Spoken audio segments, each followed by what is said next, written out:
And if you have a sibling that's showing similar behaviors to what your parent or parents did, it's even more heartbreaking and even more devastating and isolating, right? Yeah. You just have to sort of have some boundaries and distance in the relationship like you would with the narcissist.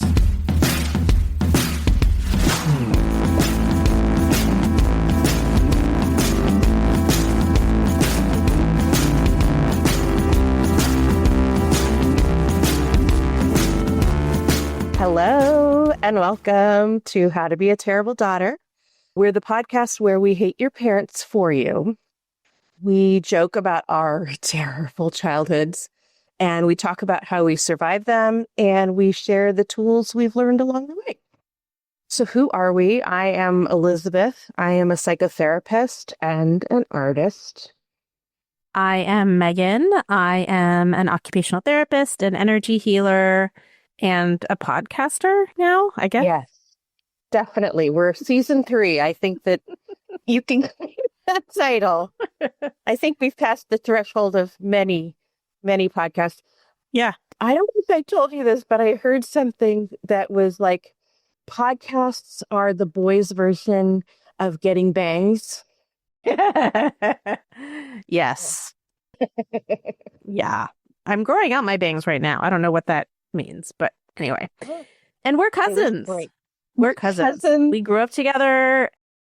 We're both mental health professionals, and we both had narcissistic, crazy batshit mothers. And so we're here to dish all the gossip because they deserve to have their names dragged through the mud. Yeah, if you don't want people to speak bad about you, then don't do bad things. Yeah, it's really not that hard. Today, we are going to talk about a topic that we've had a couple people write in and ask for us to talk about, which is siblings. But we're going to have a little caveat before we dive into the topic. So we talked about sort of what we felt comfortable with talking about on this podcast and what we didn't, including, obviously we'll talk about our mothers because they're horrible and they deserve it and they're dead. So whatever. Every time you say that, there's this sigh of relief that comes. I know. So nice. I told someone today that, they asked me if my mother was still alive and I said no. And it was someone that I don't know very well. And so I couldn't do the thank God. I really wanted to. Please look over. I know. But anyway, so we don't want to talk about our specific family members of any kind who are still living and still around. We feel very strongly about that. We want to respect their privacy, and it's also just not cool. It's against our ethical, what we feel is right. But we still want to talk about this topic. And so we're going to talk about it in a way that preserves our boundaries. So, we usually tell a lot of personal stories on this podcast when we're talking about the different topics having to do with what narcissists do. But we're not going to do that as much in this episode because it's not cool for us to talk about our family members that haven't agreed to be talked about and aren't narcissists and aren't dead, So yeah, I just sort of wanted to say that up front. Anything you want to add to that? Yeah, I think that, we do want to speak in an unfiltered way on the podcast because I think that that's something that we really value, like the authenticity, also not having to tiptoe around. And so to balance that with, our boundaries and protecting the relationships that we have now. So, we wanted to point that out, to model that for you so that, there are, including this topic, things that we need to kind of ruminate on a little bit so that we can pull up authentic and important things to say while kind of sifting out the things that we don't want to say. And so it's we want to maintain the intimacy and connection with you, and then also protect the boundaries that are our responsibility to maintain. So, yeah, absolutely. Okay, so we're going to talk about siblings, and there's a very interesting and unique thing that happens in families where there's narcissists that, I guess this happens in other families too, but siblings tend to get assigned to certain roles, and those do switch over time. But they I mean, it was sort of like we talked about how everyone who has a narcissist in their family has a poop story for some reason or another. Like every family always seems to have these like particular roles that get assigned by the narcissist, right? And so, or identities. Paging Dr. Freud. Yeah.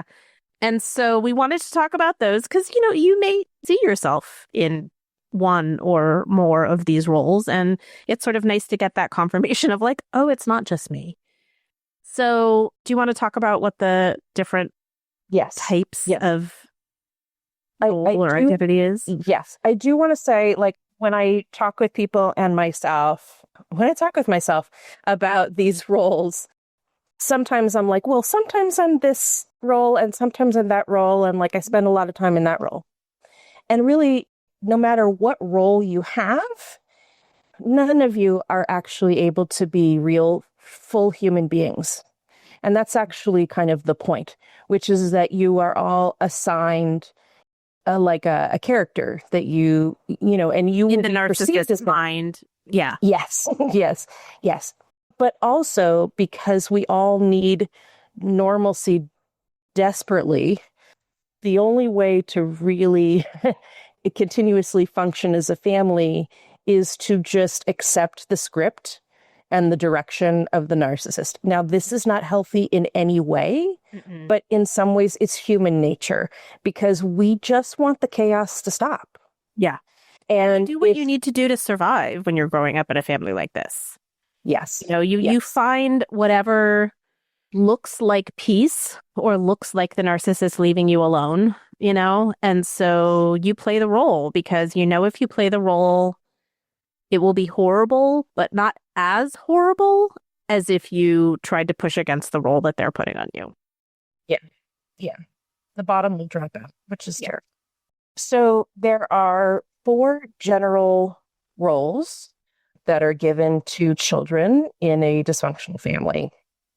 There's the scapegoat or the black sheep, right? This is the person who gets portioned out all of the shame and all of the criticism.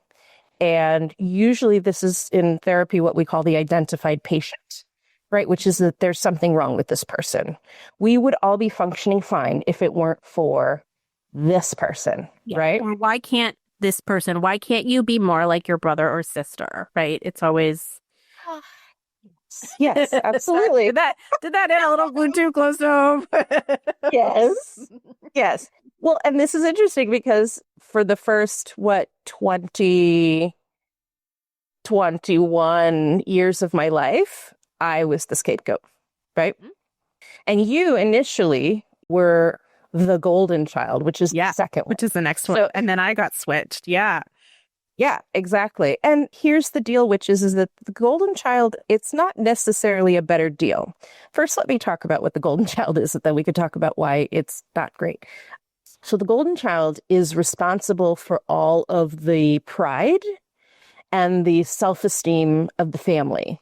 And so they are required to succeed and that they are required to be perfect, right? So the scapegoat is supposed to be essentially a piece of shit that you can project all of your problems onto and blame and blame and blame. The golden child is responsible for being the perfect person that the narcissist can parade around to every single person to say, look what a wonderful parent and person I am, that I have created this human being.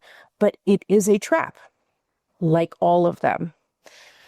And of course, scapegoats are taught, actually everyone is taught to resent and be jealous of the golden child, but it's not great.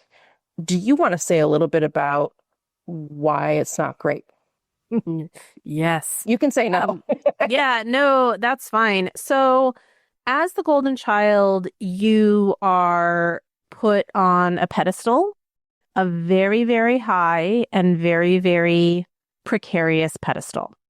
And so while it's great you're on the pedestal because you get, showered with compliments, although I have to say it becomes pretty clear that the compliments are performative because they're only in front of other people, right? Yeah. Very rarely did I get Show. compliments about the things that my parents or my mom valued in front of my face. It was always in front of other people. Like you said, it's like, oh, look how amazing this child is. Yeah. But the problem is, if you're on this pedestal that's so, so high and so, so precarious, that if you have one little foible or one little falter, you have then, like you said, the bottom falls out, right?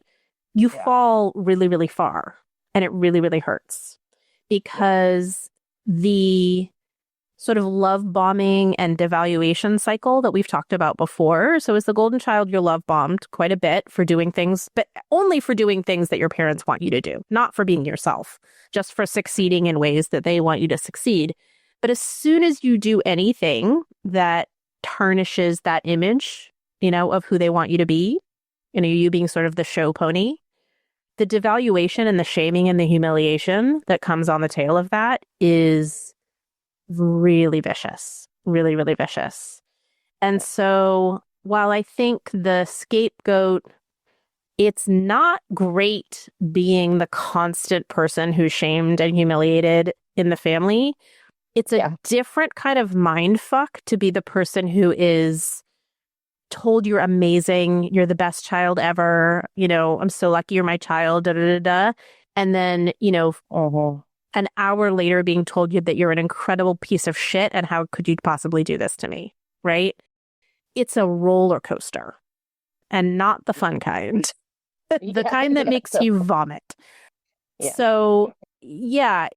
And then, of course you end up with like horrible, horrible case of perfectionism and fear of disappointing people and worry that someone's going to be mad at you because you didn't do something above and beyond perfect, right? You end up with this kind of crippling anxiety about making sure that everything you do is perfect all the time. Yep. And I will say something that I don't think people really think about very much, which is the golden child has seen all of the shitty ways that the narcissist has treated the imperfect ones. And I will say that, like, in terms of like child abuse and stuff, they're starting to really understand that witnessing someone else be abused is a form of abuse. Mm-hmm.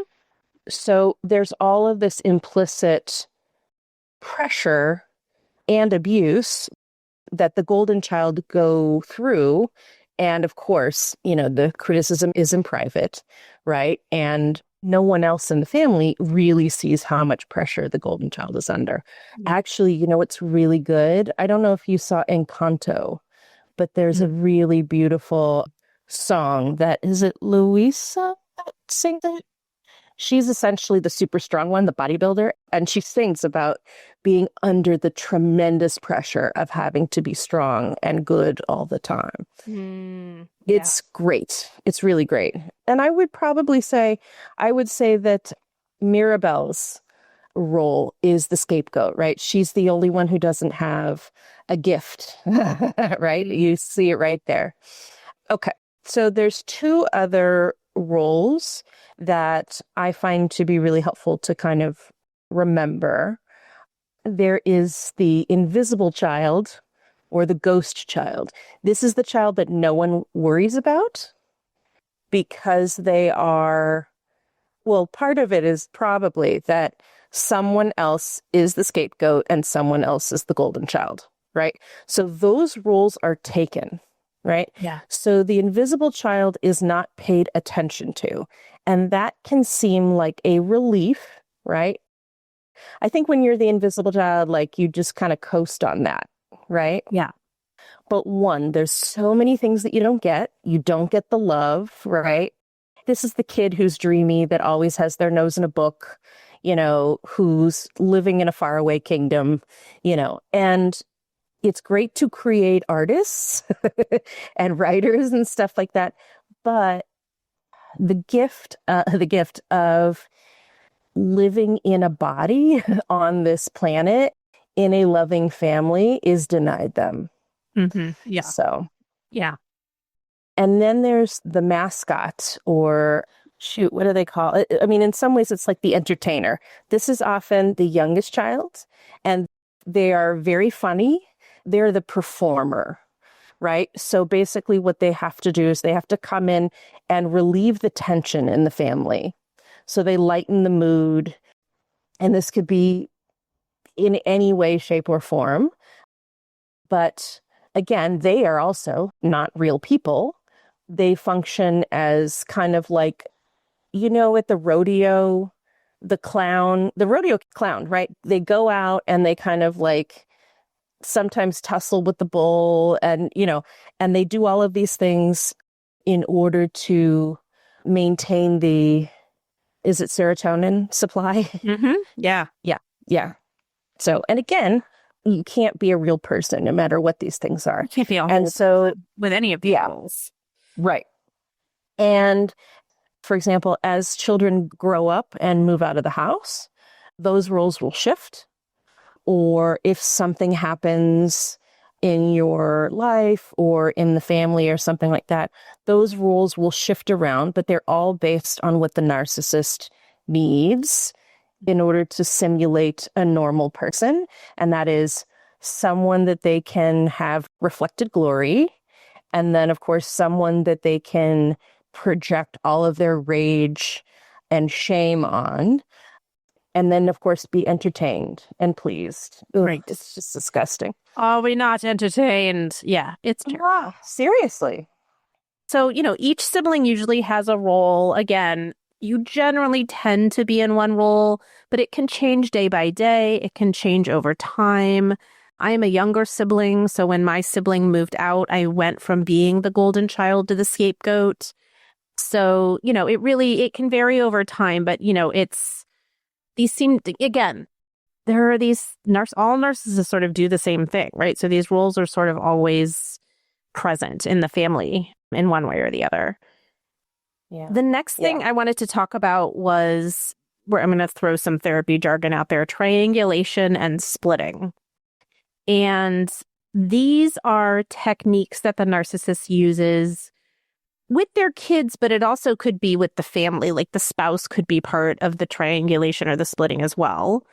But it's ways, we'll describe what these are in a second, but what these essentially are ways of sort of isolating each member of the family or each sibling and sort of turning them against each other in a way. Like you said, the scapegoat is often jealous of the golden child, right? Because they get all this attention. So these are manufactured ways of making sure that we don't have allies and, don't have real relationships with our siblings or with the other parent in the family. So splitting is sort of what you sort of mentioned, like especially between the scapegoat and the golden child, where it's like the scapegoat always is in the role of, the person who's done the wrong thing. And the golden child is, always the one that's sort of like, you're so great. And splitting is basically, it's that, right? It's assigning all of the traits to one child of one type and all of the traits of another type to the other child so that, again, you can't be a whole real person, right? Mm-hmm. Yeah. Yeah. And you're constantly either trying to escape the prison or desperately keep up the expectations, right? Yeah. Of the narcissist. Yeah. Yeah. Yeah. Triangulation is similar. I don't have a good definition for it. I have a good example of it. Do you have a good definition of it off the top of your head? Yeah. So triangulation is when there is a conflict between two people and a third person is brought in to, well, it sort of depends. It does a couple of different things. It alleviates the pressure, but doesn't solve anything. And it brings unwanted trauma and responsibility into the third person. So the third person is in some way required to be the mediator. And in that way, the two people who have a conflict pretty much don't ever talk to each other about it. And so it can actually never be solved. So, yeah. And I think one of the things is that I think this is a very good tactic for a narcissist to use because it creates a wedge between you and the other person. So let's say you're having the conflict with a narcissist and then they bring in the sibling, right? not only do you now have a conflict, with the narcissist, but then there's this semi-adversarial position that you have, right? You kind of need to defend yourself to this person, or it's the kind of thing where you feel like you get some support, but then you aren't, right? Yeah. So the person is willing to talk to you about it, but they kind of, by proxy, defending the narcissist. Super toxic. When we're talking about these family dynamics, it layers on each other, right? So if I, as the golden child, am having a conflict with the narcissist and my mom brings in the scapegoat, right, as part of triangulation, the scapegoat already has a shit ton of animosity towards me, right? Because they've been constantly told for years, why can't you be more like your sibling, right, in some form or another. So you've got this person who, in theory, is supposed to be on your side or help with the argument, but it's someone who already has deep animosity towards you anyway, right? Yeah. So it doesn't feel safe and it doesn't feel helpful. Yeah. Yeah. And part of this really comes out of the incredibly deep terror that the narcissist experiences when they see people having relationships with each other. Mm. I mean, the shorthand for me is that toys shouldn't play with each other. I mean, in my head, it's kind of like you come home and like all of your stuffed animals are having a tea party and you get the sense that they've been talking about you the whole time. So really, in some ways, there's this primal response, and it really kind of doesn't matter who your relationship is with. If they see you connecting with someone authentically, they will ruin it. They're going to fuck. They will just, they're going to fuck that shit up. And I have to say, like, I'm still figuring out, I mean, like, oh, that's what, and they will tell lies. They will attribute their ideas and feelings and thoughts to the other person. They will do all of this stuff. They will create lies. I mean, out of whole cloth. I mean, I am still finding lies that my mother told me about so-and-so. And then it's like, oh, I realize, my mom saw me have a 10-minute heartfelt conversation with this person. Yeah. And that triggered it. Yeah. And so when you're living in a house with someone like that, you're bound to have interactions, and that just triggers this whole thing over and over and over again.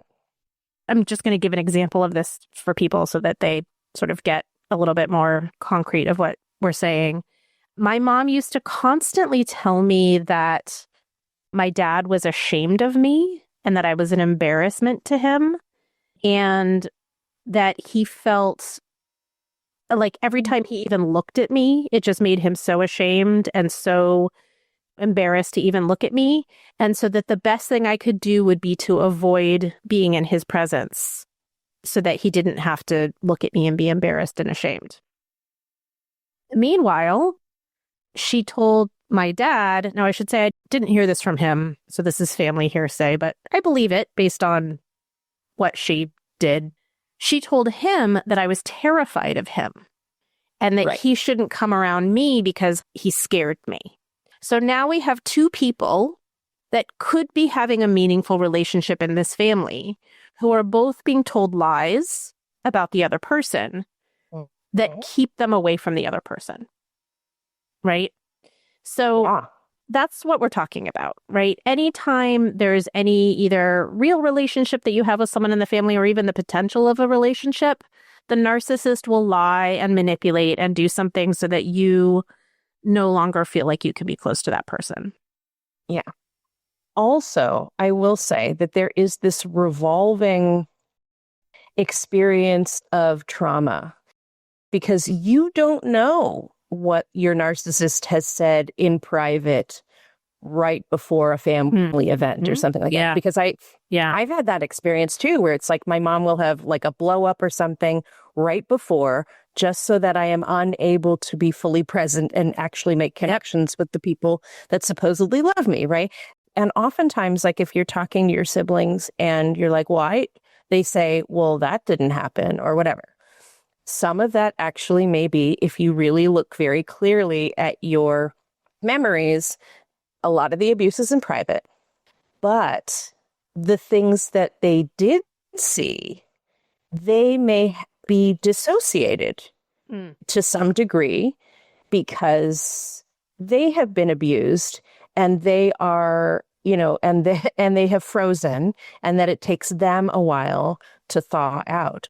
So there's this kind of thing that happens where no one is fully there. Yeah. And people can't support each other. Yeah. You're either not there because the narcissist does it in private, or you're not there because you're dissociated, or because your brain blocks trauma memories. Very smart of your brain. And you literally just may not have access to it or may not remember, Yeah. So a couple more things we wanted to talk about. One is when you have a sibling that follows in the footsteps of the narcissist, because the way to basically create a narcissist is to have someone who's the child of a narcissist, right? Like, oh, yes. Trauma, you can have CPTSD from growing up with a narcissist, but it's really easy for that CPTSD to sort of segue into narcissism, depending on a couple of factors. But obviously, this can be really hard because now you have a sibling who is doing the same behaviors as your abuser was, but maybe not quite as bad, right? Or maybe in a slightly different way, or maybe they're not doing it towards you, but you see them doing it towards other people. And how do you have a relationship with that person? It can be really, really hard, especially because you and I have talked about this a lot with each other. Like, we're so grateful that we have each other, because not having a mom that you can have a bond with, you're desperate for family members that you can actually have a healthy relationship with and you can actually love, and so it's natural to then want to look to your siblings for that if you're not getting it from your parents. And if you have a sibling that's showing similar behaviors to what your parent or parents did, it's even more heartbreaking and even more devastating and isolating, right? Yeah. You just have to sort of have some boundaries and distance in the relationship like you would with the narcissist. Yes, that is heartbreaking. I think that, yes, there is a lot of grieving and, just the real need for authenticity and connection, right? And of course, that makes you incredibly vulnerable. You also don't know how to function in an authentic relationship, right? Because you're used to having to lie, or you're used to not being seen accurately and all of that stuff. Yeah. I have seen people spend years and years and years and years trying to make their relationship with their siblings functional and to get out what they need. And in retrospect, what I would say is it is a loss and it is sad. Yeah. But give it time. Maintain goodwill, right?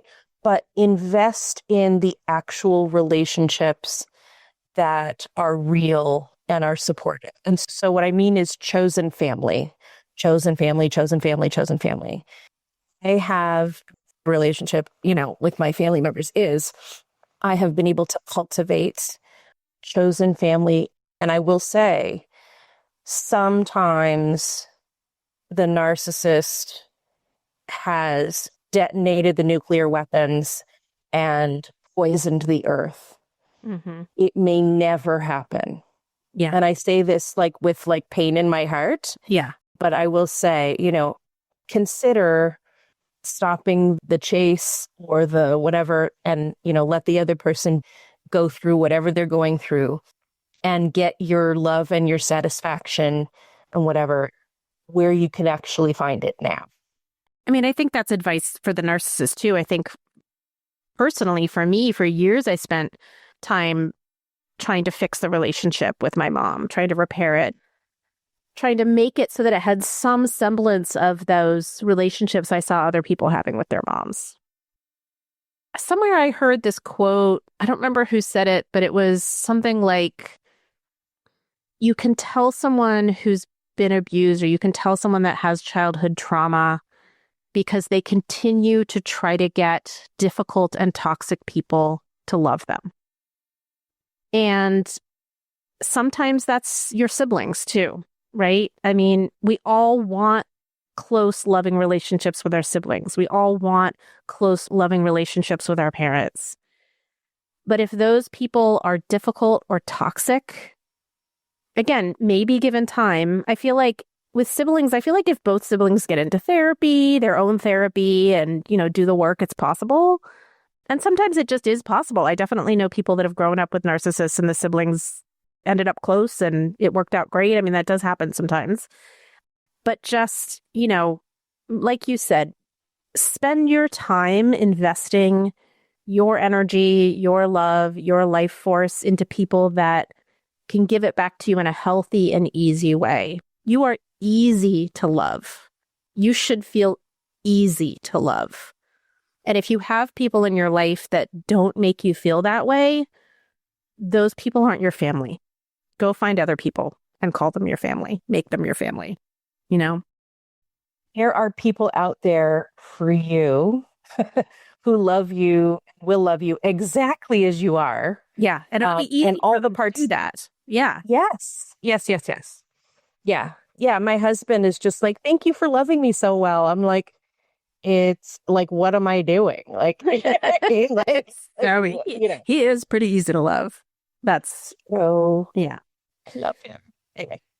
Okay, let's segue to our crazy mom off, the part of the show where we each tell a story about some crazy thing our mom did, or a listener's mom. We've been getting stories, or somebody else's mom that we know. Some crazy mom did, and just try to one up each other with how crazy these people are.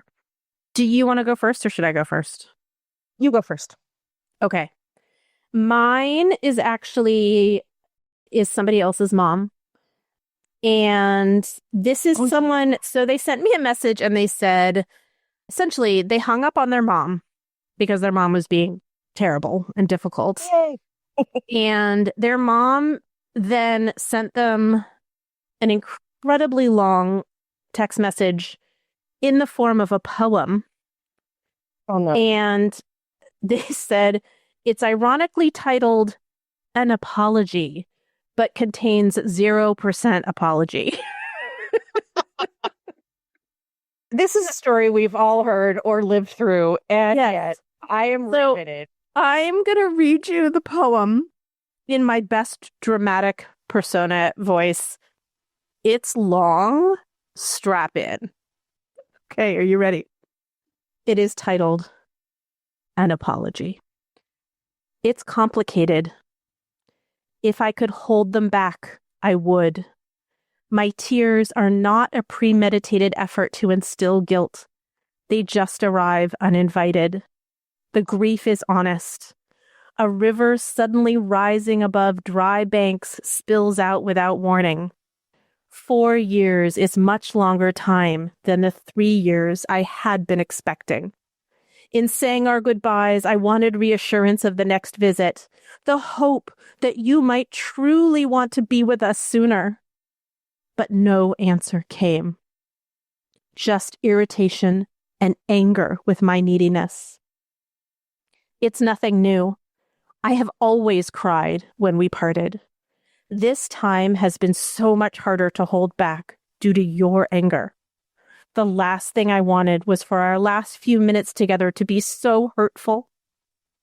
Each time I tried to explain my feelings, you cut me off with another angry assertion of your frustrations, how it costs you too much to come see us, even just for once a year. You were so angry. You hung up on me last night. I did not sleep. Deep in my heart, I fear your anger, possible rejection, that you merely tolerate me. After years with your father and brother, I fear anger that could lead to total rejection. It has been 10 years since I last saw my son. He went no contact, by the way. Good for him. Years of tears and questioning my self-worth. Last night, I wanted to ask you, has your visit been mostly one of duty rather than joy? If so, what can we do better? I tried to keep things laid back so you could relax and do what you might want to do, yet I sensed irritation and possibly resentment throughout this visit. Maybe you weren't feeling well, needing extra sleep, or other reasons. It is selfish of me. I know I am too needy.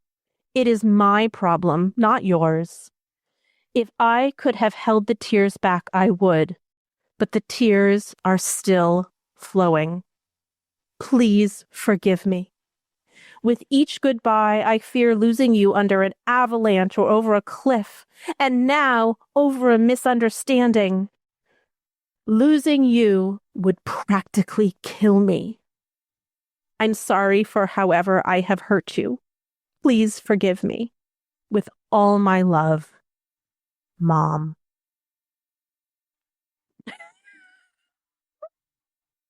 Actually, she did say she was sorry at the very end. I take it back. There was an apology in there, but oh my God, what it took to get there? Holy crap. Oh, no. She was not apologizing for anything she did. She was apologizing for the tears. Yes, that's what she was. Yes. If you look at the grammar, if you fucking look at the grammar, oh my God. Yes. That poem to me is a masterclass in guilt tripping. Oh my God. Yes. The way it's positioned is as if I am so giving and so loving, and I am just a sensitive person who's hurt easily. Is that a crime? Is that so terrible? Yes. If you prick me, do I not bleed? Jesus. I think one of the things that's so great is like I almost asked you, what can we do better? Almost. I thought about it. But then my internalized coping mechanisms and incredible denial made me not do that. Oh my gosh. And it's like the terrible feelings of loss are losing either your trophy or your trash can. You know what I mean? Mm-hmm. Like, it's, who am I going to vomit my rage out on if I don't have you? And by the way, I don't think we've specifically covered this yet, but this is a perfect example of what's called covert narcissism. Which is like usually narcissists, when we think of narcissists, we think of people who are grandiose and think they're amazing and blah, blah, blah.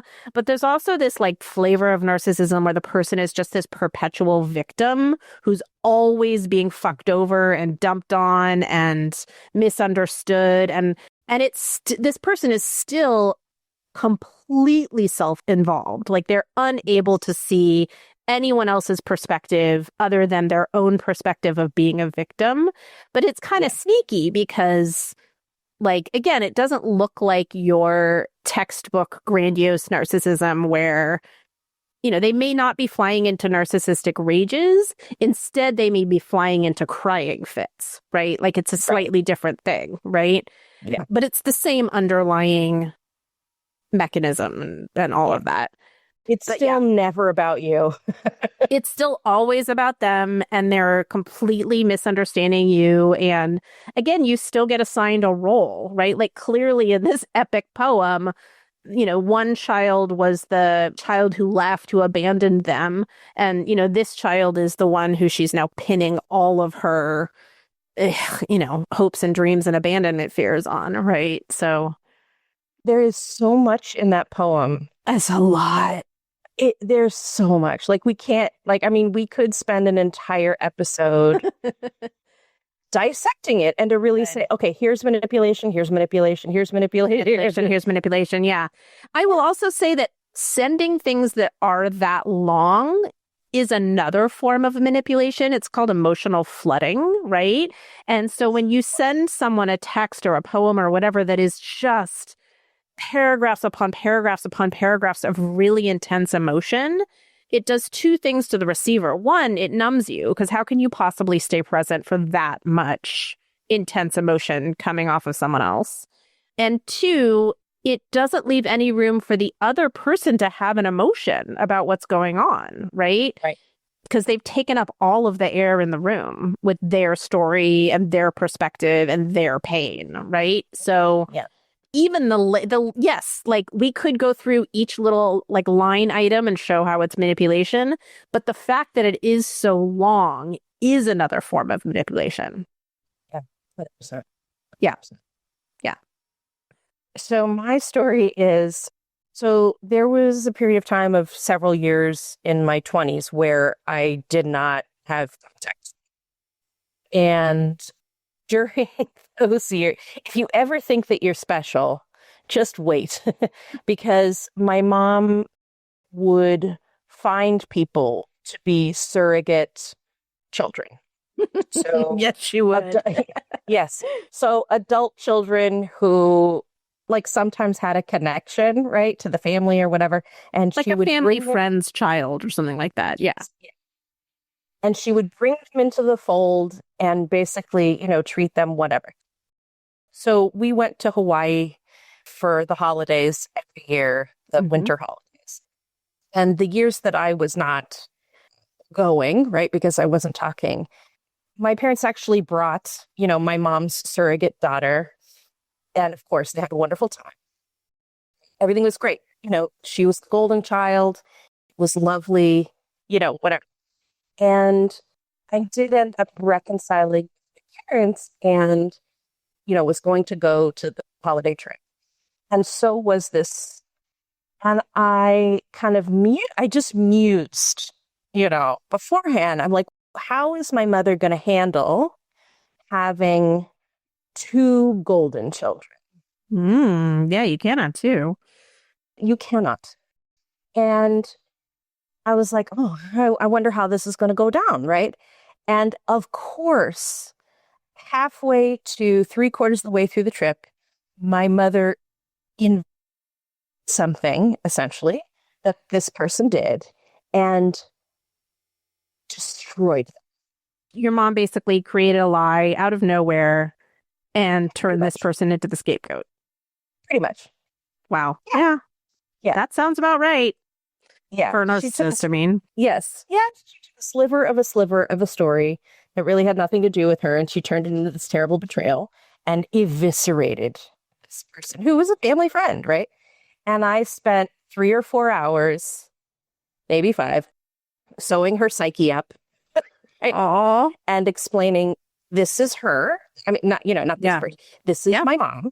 Yeah. And this is what she does. And I am so sorry. Yeah. And I am so sorry. And this is not personal. Yeah. And you did nothing. Yeah. It's always amazing to me, people who have never really encountered a true narcissist, when the first time that they experience that devaluation, it's quite literally hard to believe. Like your brain can't wrap around it because it just doesn't even seem real that a person could do this. I mean, it's like movie villain behavior, right? So Yeah. Yeah. Oh man. That poor sweet summer child. I know. It's terrible. I still feel bad about it. And I could see it, I mean, like I saw it. You saw it 10 miles away because you're so used to watching your mom and knowing what she's doing. Yeah. Yeah. But I couldn't prevent it. I mean, it was like there was, are you sure you want to, are you sure you want to invite this person to Hawaii? Because now that I'm coming, there's an extra room or whatever. Like, no, of course, I would love to have both of you there. No, you would not. You may think you do, but you are a 2-year-old and, you cannot tolerate toys. Yeah. Yes. You can only have one favorite toy or you can only have one best friend. And it's just, you have to have a best friend and an enemy. And that's it. That's as much as you can handle. Oh my goodness. Wow. And that is a good point. We didn't really talk about that when we were talking about the roles, but yes, there is only one child per role. So you're not going to have 2 golden children, or usually, I mean, you could have 2 scapegoats, I suppose that's possible. But usually there's only one favorite at a time. Right. Mm-hmm. Yeah. All right. Tell me about a tool that you used to get through this week, please. I started or continued my work with my inner nurturer. So, you know how like in EMDR, well, I've talked about it a little bit before. There's this thing called resource building where you basically create a character in your mind that is like the perfect, the perfect protector, the perfect nurturer. And I think culturally we are pretty familiar with the idea of working with an inner child, right? Mhm. And Yeah. I do that a lot because I was raised by wolves, or fantasized about being raised by I was going to say, wolves. you were raised by like vampires. I was raised by Hannibal Lecter. Yes, you were. Tuesday nights we have fava beans. Anyway, so but and this sort of it came up during therapy, where of course my therapist is like, can we bring in some of your resources? And it was really interesting because I could feel that my inner nurturer was like touching my hair in a very loving way. And I kind of said to them, I was like, why don't I feel you more often? And she says to me, I am here as often as you can tolerate. Ooh, wow. And yeah, yeah. And yeah, I know. But yeah, basically, like, I'm here all the time, but like, you can't deal with that. You know what I mean? And even in this exchange, like, she could have been embracing me, you know what I mean? Like, she could have done all of these things, but the only thing I could tolerate in that moment was that maybe she was touching my hair lovingly. And that was as much of her presence, even in that moment when I was trying to connect with her, that I could possibly tolerate. Wow. At the same time, though, it's really, I mean, of course, it's mind-blowing. And then also developing a relationship with the part of myself that knows how to nurture and knows how to love, and actually allowing myself to be the recipient of that is incredibly powerful and incredibly healing. Yes. Yeah. Yeah. Wow. That's very powerful. Yeah. I'm very lucky. Powerful. Yeah. I mean, it makes me think too of like how much nurturing do I allow myself? Probably not enough. Well, and it may be that like you got to start with the protector, right? Yeah. Yeah. I've worked with my protector too. So, Yeah. got to feel safe before you feel nurtured. Yeah. Yeah. My tool, so as I've talked about before on the podcast, I just recently moved to a whole new country. And, one of the things that I know is super, super important, like we talked about, is having found family and having friends. Because, I don't have a mom that I can call and talk about how hard it is to be in a new country. I don't have that, right? So we've got to find that. And so I have been spending the last couple months, like really searching up, down, sideways to find little communities that feel like they would be supportive for me. And I found a little community, and someone in the community was having like a paid coaching program. And I'm usually really, we could probably have a whole episode on this, but I'm usually really stingy at spending money on myself. And I paid for this program, even though it's actually probably coaching skills that I've already learned or that I already know from other programs, because I just wanted community. Like, I realized it was worth the money just to meet some people and hang out with them and possibly, make some friends, or even just spend some time with people who were like-minded and get me in all my weirdness and my whatever. So yeah, I paid for something that I probably don't need just so that I can have community, but that's totally worth the money. That is what I need. So I'm like paying for what I need on a different level. You know what I mean? Yeah. Yeah. So yeah, that's what I did. And I was pretty proud of myself, because there was a big part of my brain that was like, don't pay for that. They're not going to teach you anything you don't already know. And, that may be true, but it's still worth it. Yeah. Well, and of course, the perfectionism of being the golden child, that is, you're likely to know all of the things. And again, that's not what you need. I'm really excited for you and impressed by that. And maybe I will do that as well. No, I'm dissociating. Come back to me, Megan. Come back. Don't go where I can't follow. I'm gonna come back, because we have to tell the peoples all the important informations that we always tell them at the end of the show. Okay, so here's the important things. We have an email. please write us.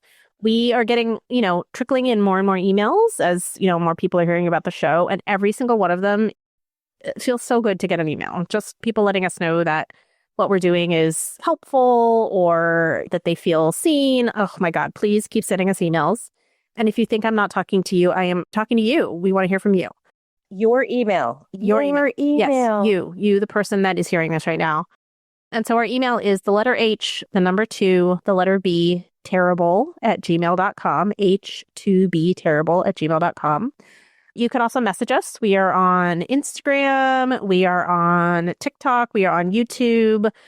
I think all of those actually are at @terribledaughterpod is our handle. We also have an Etsy store, which is under a slightly different name. The Etsy store is under Heinous Offspring. All of these are linked. If you go to our Instagram, Terrible Daughter Pod, you'll find a link tree with all of these so you can find them. So please reach out. We'd love to hear from you. Yes, Elizabeth. And we have merch that relates to this episode, actually. Oh, we do. Yes. Yes. We have former Golden Child merch and we have former Scapegoat merch. We do. So, yes. Yeah. So, yes. If you want to buy a gift for your favorite scapegoat or, yes, buy something. One for you and one for your sibling, whatever your roles were. Yes.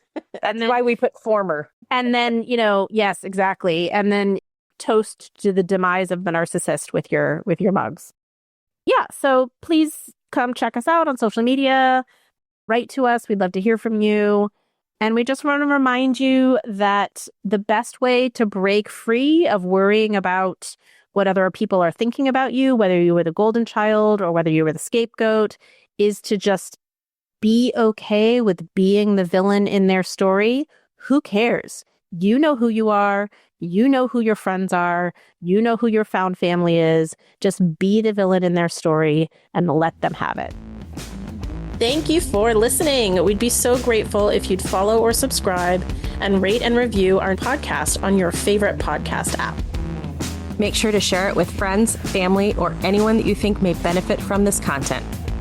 And as a final reminder, you are not the crazy one.